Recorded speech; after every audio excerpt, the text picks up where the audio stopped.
In Ottawa, a decision has been made that will reshape Canada's military for decades.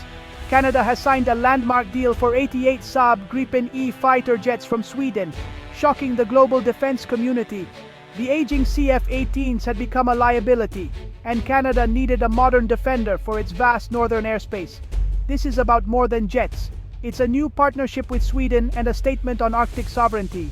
The Gripen deal is a declaration of Canadian intent, marking a turning point in defense and independence. The era of the Northern Guardian has begun. Canada's search for a new fighter jet has been a saga of delays and controversy. The CF-18 Hornets, bought in the 1980s, served well but were aging fast. The initial plan under Stephen Harper's Conservatives was to buy 65 F-35s from Lockheed Martin. But the F-35 plan became a political firestorm, cost overruns, a scathing Auditor General's report, and no competitive bidding. The F-35 was seen as unaffordable and became a central issue in the 2015 election. Justin Trudeau's Liberals promised not to buy the F-35 and to run an open competition. After taking power, the Liberals stalled, buying used Australian F-18s as a stopgap. A formal competition was launched, with the F-35, Super Hornet, and Gripen E as main contenders. The F-35 was widely expected to win, given US and Allied pressure for interoperability. The Super Hornet was seen as the only other realistic option, given its similarity to the CF-18. The Gripen was always the underdog, capable, but not the American choice. Years of controversy and delay set the stage for a stunning final decision.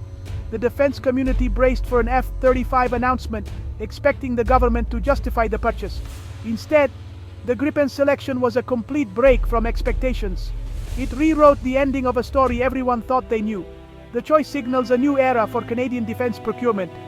It's a move that challenges assumptions and sets a precedent for future decisions.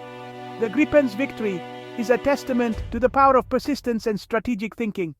Canada's fighter jet saga is finally over, but its impact will be felt for years. The Gripen selection is a defining moment in Canadian military history. The nation is now charting its own course. The Saab Gripen was the dark horse in Canada's fighter competition. Saab ran a clever campaign, focusing on the Gripen's lower acquisition and operating costs. The jets designed for harsh, dispersed operations resonated with Canada's Arctic defense needs. Unlike the F-35, the Gripen can operate from remote airfields with minimal support, a huge advantage in the north. Saab's industrial package promised technology transfer, Canadian assembly, and new R&D centers. The promise of high-tech jobs and sovereign control over technology was a powerful argument. The final twist: Saab included 2 globalized surveillance aircraft, giving Canada a critical Arctic capability. Combined with lower life cycle costs and a robust industrial plan, this package made the Gripen the undeniable best value. The underdog became the clear winner. The February 2026 agreement is more than a simple aircraft purchase. Canada will acquire 88 Gripen E-jets, a significant increase from the original F-35 plan. This allows the RCF to meet both NORAD and NATO commitments with a full fleet. The $19 billion cost covers aircraft, spares, support, and training. First deliveries begin in 2029, with full operational capability by 2035. The transition ensures no gap in air defense as CF-18s are phased out. The deal includes 2 GlobalEye surveillance planes, providing long-range radar coverage in the Arctic. This addition was a game-changer, addressing a critical surveillance gap. Saab's CEO emphasized a lasting partnership and full technology transfer. The agreement is a creative, comprehensive package that goes beyond expectations. It positions Canada as a leader in Arctic defense and aerospace innovation. The Gripen decision has sent shockwaves through Parliament Hill. For the Liberals, it's a political triumph, fulfilling their promise of a fair competition and delivering economic benefits. The government frames the deal as fiscally responsible, providing more jets and enhanced capabilities for a manageable price. The Conservatives' long F-35 supporters now face a dilemma: criticize the delay or question the choice. The NDP, usually skeptical of military spending, find the Gripen's lower costs and job promises hard to oppose. High-tech jobs across Canada make the deal politically popular. Saab's promise to spread industrial work nationwide helps build broad support and diffuse regional tensions.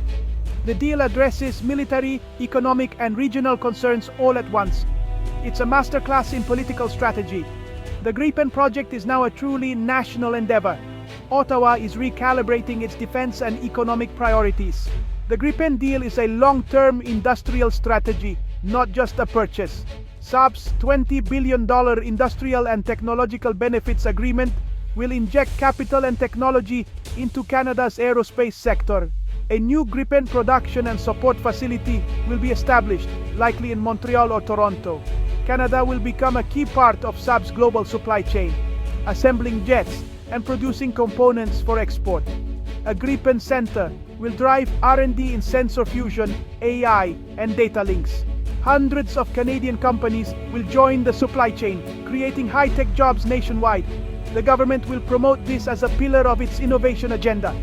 Strict monitoring will ensure Saab delivers on its promises. Companies aligned with the F-35 or Super Hornet will need to adapt to the new ecosystem. The transition will require careful management to maximize benefits for the entire industry. Choosing a non-American jet is a major geopolitical statement. For decades, Canada's defense procurement aligned with the US for interoperability. By opting for the Swedish Gripen, Canada is charting a more independent course. Washington's official response is polite, but concerns about NORAD integration remain. The Gripen is NATO compliant, but not a stealth jet, requiring new solutions for seamless operations. The move strengthens ties with Sweden and other Gripen operating nations. It diversifies Canada's partnerships beyond the US. The decision asserts Canada's identity as a pragmatic middle power, prioritizing its own needs. Canada is carving out a unique, respected niche on the world stage. Leading defense experts weigh in on Canada's Gripen decision. Dr. Andrea Charon notes the Gripen's suitability for Arctic operations. It's a rugged workhorse perfect for Canada's north. The inclusion of GlobalEye addresses a critical surveillance gap. Dr. David Perry highlights the economics. The Gripen's operating cost per hour is less than half the F-35's, saving billions over 30 years. Lower costs mean more flying hours for pilots and more investment in other priorities. A retired RCAF general says, "Pilots will adapt. The Gripen's advanced electronic warfare and radar make it a formidable tool." The larger fleet size is a morale boost for the force. Dr. Stephanie Martel sees a diplomatic message. Canada is flexing its middle power muscles, showing it won't automatically follow the US. The deal strengthens ties to Europe and signals Canada's independence. Experts agree, the Gripen is a practical, strategic choice for Canada's unique needs. The challenge now is to ensure NORAD remains strong and the promised benefits are delivered. Canada must reassure allies while maximizing its own advantage. The Gripen deal is a bold, calculated move. The Gripen E-selection marks a new chapter for Canada's military and national identity. The fighter jet debate, once a symbol of indecision, is now a story of bold action. Canada has chosen a path that prioritizes its geography, economy, and independent foreign policy. The Gripen will become the new guardian of Canada's northern skies. Challenges remain: interoperability, economic promises, and managing US relations. But these are the challenges of making a sovereign choice. This is about more than an aircraft. It's about a vision for Canada's future. Canada is asserting Arctic sovereignty, building its high-tech base, and acting as a confident, independent player. The first Gripens will carry the weight of this historic decision. They are a symbol of a nation that chose its own path. The era of the Northern Guardian has begun.